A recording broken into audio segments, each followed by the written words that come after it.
Compañeros, vamos a analizar todo un año político, gremial y social en las palabras finales de este Congreso. Yo le decía en el transcurso del mismo que es necesario que los trabajadores de farmacia tengamos una opinión y una posición sobre lo que significa el estado de situación en el mundo, tanto en lo nacional como en lo internacional. Y quiero leerle el documento que hemos elaborado del Consejo Directivo sobre esta situación, que va a ser seguramente el cierre de este magnífico 56º Congreso de los Trabajadores de Farmacia.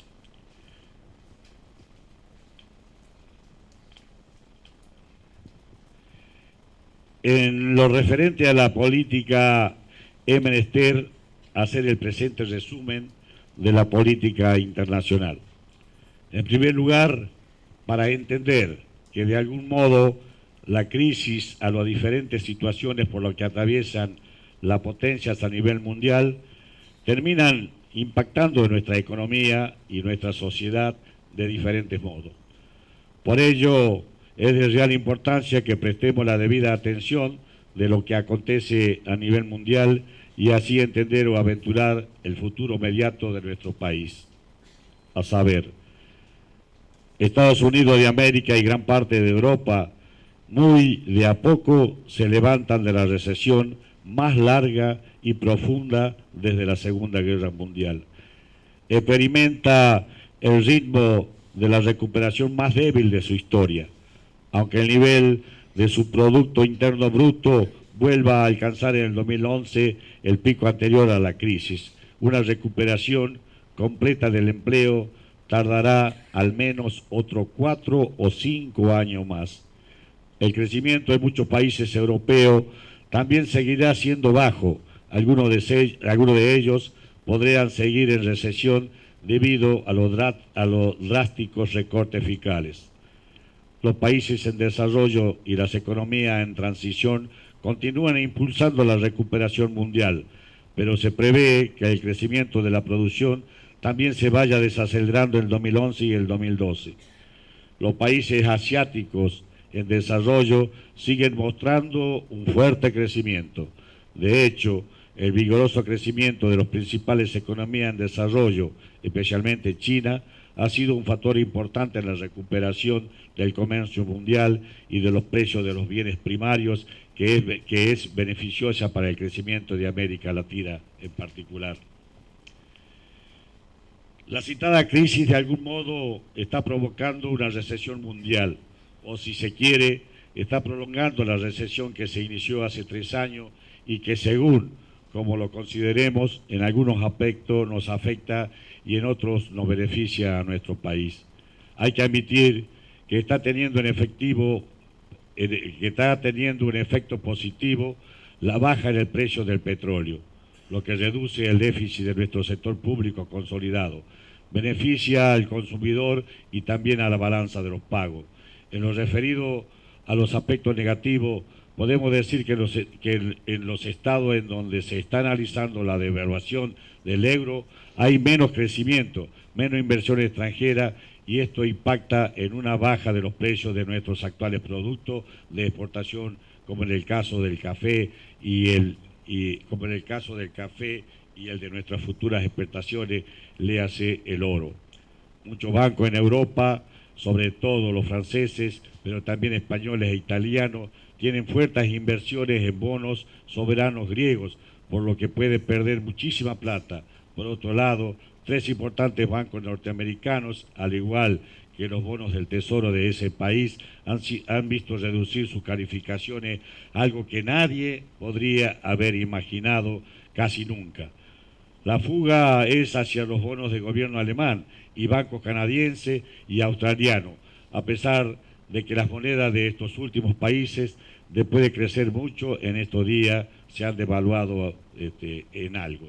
Si bien es cierto que los bancos europeos y norteamericanos tienen problemas, no es menos cierto que gracias a la quiebra bancaria del 2003, nuestro banco está mejor visto, por lo que hoy son buenos sitios donde se pueden depositar ahorros que ahora están en el exterior, sobre todo si se entiende el acuerdo con el Fondo Monetario Internacional, como es pensable que ocurrirá. Es indudable que los mercados cambiaron de rumbo. Parece que la película la están pasando al revés, y es que nosotros, los argentinos, estamos viendo la película de la recesión, la falta de trabajo, la migración de personas a otros países, los grandes problemas sociales, y que hoy no seamos protagonistas. Algo impensado, al menos por estos momentos de nuestro país, o a tan poco tiempo de la gran crisis que nos tocó vivir en el 2001 y en el 2002. En este marco global en el que estamos viviendo vamos a hablar principalmente de dos temas. Crecimiento de los países emergentes, a nuestro entender los socios estratégicos de Argentina para los próximos 30 años, ya que para saber cómo nos va a ir a nosotros tenemos que ver qué va a pasar en los países emergentes que en sí solos no mueven la economía internacional, pero es cierto, en cierto modo están condicionados por la crisis que esta vez ha tenido más epicentro en los países desarrollados. La economía argentina, como lo estamos viendo con respecto a los países emergentes, es muy importante, pero en cuanto al ingreso, en cuanto al ingreso en dólares, representa solo un 25% del ingreso total mundial. O sea que cuando se está desacelerando o en crisis, el 75% restante de ingreso mundial impacta mucho. De cualquier manera, en el crecimiento de los últimos 3 años y el resultado en el siguiente de casi 100 millones de dólares, cada 100 dólares que subió el Producto Bruto Mundial, el 63 dólares se originaron en los países emergentes. Esto no es un dato menor, teniendo en cuenta que Argentina de algún modo forma parte de este grupo.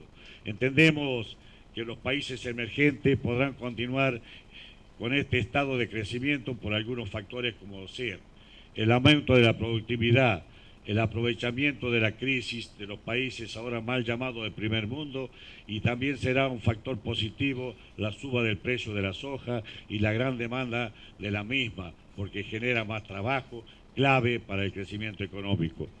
También habrá que hacer una mención especial a lo que está aconteciendo en España. Los indignados también se están sumando en Estados Unidos y en Grecia. Harto de que no se le ofrezca ningún porvenir, la Juventud Sin Futuro, surgido en varias universidades españolas, convoca manifestaciones en distintos lugares de España bajo el lema "Sin casa, sin curro, sin pensión, sin miedo". Más organizaciones nacidas en Internet y redes sociales se sumaron a la protesta. Y alguien se preguntó por qué se manifiesta una generación a lo que algunos califican despectivamente como ni estudia ni trabaja. Pues por la tasa del paro juvenil son 4,7 millones y duplican la media de la Unión Europea.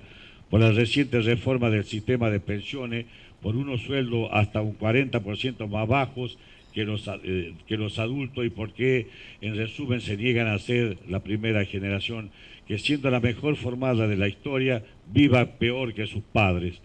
También hay más razones como la reforma laboral, que aumenta la temporalidad, que ya es del 45%, o la mercantilización de la educación pública, señalan desde dentro de la organización. Cada joven tiene su propio motivo para manifestarse, aunque subyace una sensación de descontento y de desapego con los partidos y las instituciones tradicionales. Y es que 6 de cada 10 menores de 30 años definen su situación económica como regular o mala, según las mediciones de los organismos oficiales. resulta casi una réplica de lo que aconteció hace casi una década en nuestro país. Esto es la realidad europea y casi mundial, con similares recortes en los derechos laborales, en cuestiones sociales, culturales y sobre todo en el futuro. Algo que hoy nuestro país, si bien no llegamos a ser ejemplo, podemos decir que estamos en una situación mucho más favorable y a la diferencia de la realidad internacional, con una juventud abocada a la política, interesada y con amplia activa participación en ella. De la política nacional. Visto el panorama que acontece a nivel mundial, comenzamos a entender cómo repercute a nivel nacional.